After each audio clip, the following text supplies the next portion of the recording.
राहुल प्रकाश, राहुल गांधी का काफिला निकल गया है, यहाँ क्या तैयारियां? क्योंकि जिस तरह से दिल्ली से सटे यूपी बॉर्डर्स पर सुरक्षा व्यवस्था के चाक चौबंद इंतजाम किए गए हैं, यहाँ पर भी नेताओं का जमावड़ा दिख रहा है। राहुल,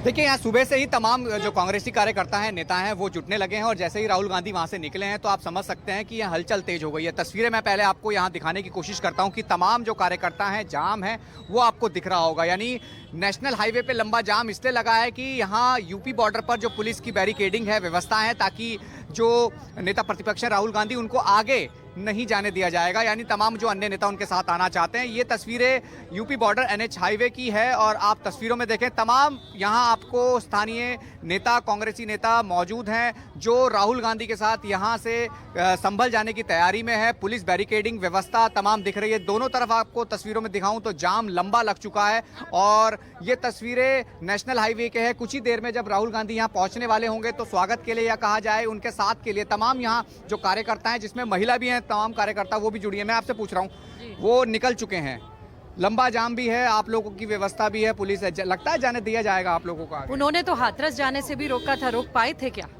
उन्होंने तो लखीमपुर खीरी जाने से भी रोका था, रोक पाए थे क्या? तो हमारे नेता का दृढ़ संकल्प है कि वो संभल में जाकर उन पीड़ित और शोषित परिवारों से मिलेंगे, तो आप देखिएगा वो मिलकर ही आएंगे। यहाँ संभल की जो माहौल है वहाँ पे फिलहाल जाना सही नहीं है। एक मैसेज भी या कहा जाए कि लिखित में दिया गया है कि 10 तारीख तक कोई नेता ना जाए, तो आपको लगता है कि ऐसे समय में जाना ठीक रहेगा? किसी को मरहम लगाना क्या दंगा भड़काना है? हमारे नेता लगातार, चाहे मनीषा वाल्मीकि का केस हो, चाहे लखीमपुर का किसानों का केस हो, चाहे सीतापुर की बात हो, कहीं की भी बात हो, वो हमेशा शांति का प्रतीक है। वो तो मोहब्बत की दुकान की बात करते हैं, वो तो न्याय यात्रा निकालते हैं। उन्होंने तो भारत जोड़ो यात्रा और भारत जोड़ो न्याय यात्रा निकाली ही हर उस वर्ग के लिए थी जो आज परेशान है, पीड़ित है, शोषित है, वंचित है। तो राहुल जी सिर्फ शांति बहाल करने के लिए, आपसी भाईचारा और सौहार्द बनाए रखने के लिए संभल जा रहे हैं। वो उन परिवारों की पीड़ा सुनकर आना चाहते हैं और मुझे लगता है किसी के दर्द पर, किसी की चोट पर मरहम लगाना कोई गलत बात नहीं है। अगर ये गलती है तो ऐसी गलती हम हजारों बार करेंगे। आपको लग रहा है कि जैसी व्यवस्था है, क्योंकि ऐसे ही अन्य आगे भी जेवर के पास कहा जाए कि आपके पास जो आगे का बॉर्डर है वहाँ पे भी पुलिस व्यवस्था है, आपको जाने दिया जाएगा, आप लोग भी साथ जाना चाह रहे हैं, तो ये जो हुजूम है आप लोगों का, दूसरी तरफ पुलिस की व्यवस्था इससे दुगनी दिख रही है। तो आप कह रहे हैं हाथरस लखीमपुर भी गए थे, क्योंकि अभी कुछ दिन पहले कोई एक डेलीगेशन आया था, उनको वापस भेज दिया था, तो आपको लग रहा है कि ऐसे समय में आपको यहाँ आना और उसके बाद वापस चले जाना? वो राहुल गांधी है और उनके साथ प्रियंका गांधी, वो ऐसे नेता हैं जिन्होंने कन्याकुमारी से कश्मीर तक पैदल नाप दिया और जब हाथरस जाने की बारी आई थी लगातार इससे भी भारी बैरिकेडिंग की हुई थी। आज जो लगातार जगह जगह बैरिकेडिंग है उससे भी भारी बैरिकेडिंग थी, लेकिन उसको तोड़कर भी वो हाथरस पहुंचे थे।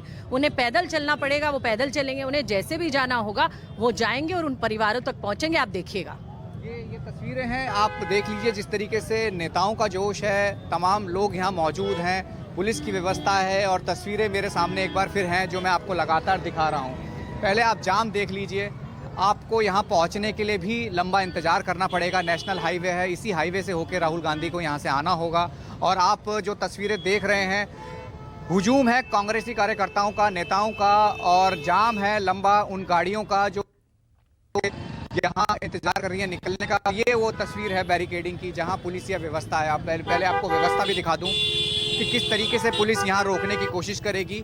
2 लेन है, इन दोनों लेन पर ये हाईवे है जो कनेक्ट करता है और इसी रास्ते से होते हुए गुजरना होगा। और ये पुलिस या व्यवस्था को आप देख के अंदाज़ा लगाइए कि तमाम PSC बल के साथ पुलिस कर्मी कितने हैं, कई लेयर्स की बैरिकेडिंग है।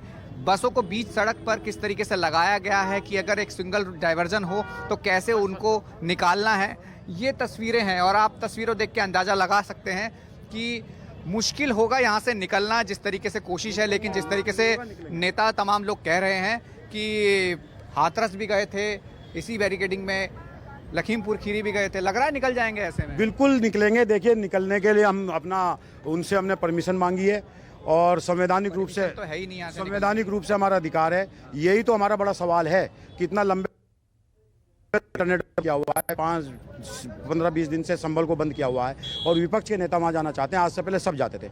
हम योगी जी से मांग कर रहे हैं, कम से कम विपक्ष के नेता वहां जा करके ये पता करना चाहते हैं कि सच्चाई क्या है। उसमें हो सकता है योगी जी की गलती ना हो सकता है प्रशासन की गलती ना हो, और विपक्ष के नेता सदन में आकर के कहें कि इन्होंने नहीं किया, लेकिन ये जाने क्यों नहीं चाहते। हमें लगता है कि 5 आदमी नहीं, कम से कम 15 आदमी वहां मारा गया है। प्रशासन को लगता है कि माहौल जब शांत हो जाए तब चला जाए, कोई दिक्कत नहीं है, लेकिन प्रशासन ये चाहता है कि जब तक माहौल शांत नहीं होता तो कोई प्रतिनिधि अच्छा, प्रशासन अपने सवालों में फंसता चलिए जा रहा ठीक है, ठीक है हम ये राहुल, आप पूछना चाहते हैं कि लगातार वहाँ बने माहौल गर्म रहिएगा। क्यों? यहाँ पर भी भारी जाम लगा हुआ है और तमाम जो कांग्रेस के कार्यकर्ता हैं यहाँ इकट्ठा हो चुके हैं। इस बीच आपको लगातार तस्वीरें दिखा रहे हैं मेरे सहयोगी रमन, लगातार राहुल गांधी के काफिले को चेज कर रहे हैं और तस्वीरें आपकी टीवी स्क्रीन पर लगातार रहेंगी। इस बीच